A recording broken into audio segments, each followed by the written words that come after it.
talk about community development or workforce development, why would even the idea, or why would they even have me in here talk about storytelling? And at the most basic human level, narrative drives is wired in our brains, in our DNA. And if we see a picture right now of, let's just say, children running in the street, our brains, just because the way they're wired, automatically starts going, well, where do they come from? Where are they going? Is something chasing them? Are they having fun?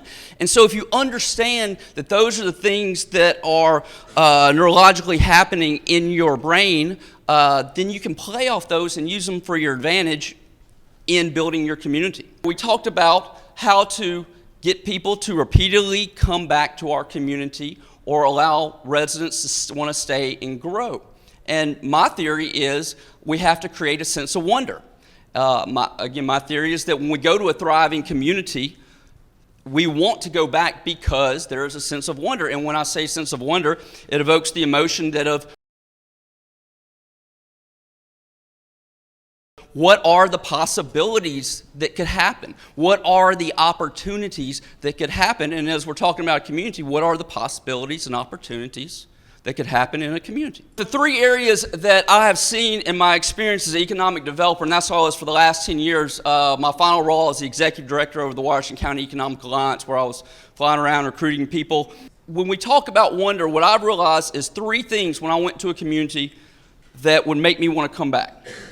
And one was they embraced the creative community. That two, that even on a surface level, it was a clean city. But even beyond that, it was a healthy city. You saw people willing to walk, so a walkable community. And then lastly is workforce.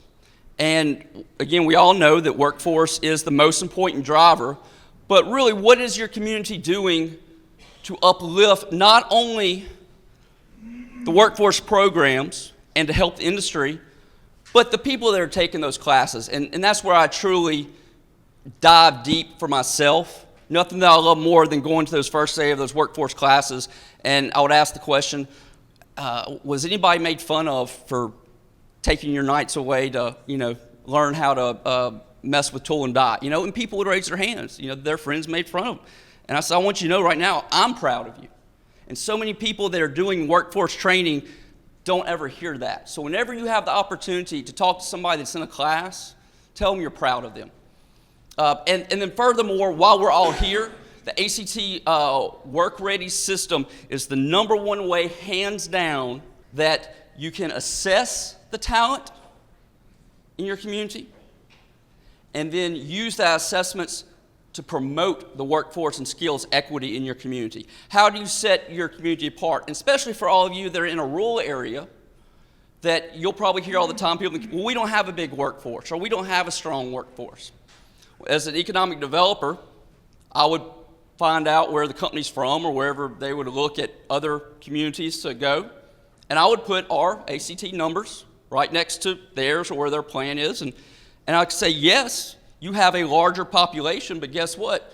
Do a little math real quick. Our silver, we're at 86% silver, and your manufacturing hub right now only has 43. So if you're doing good there, I promise you you're going to do good here.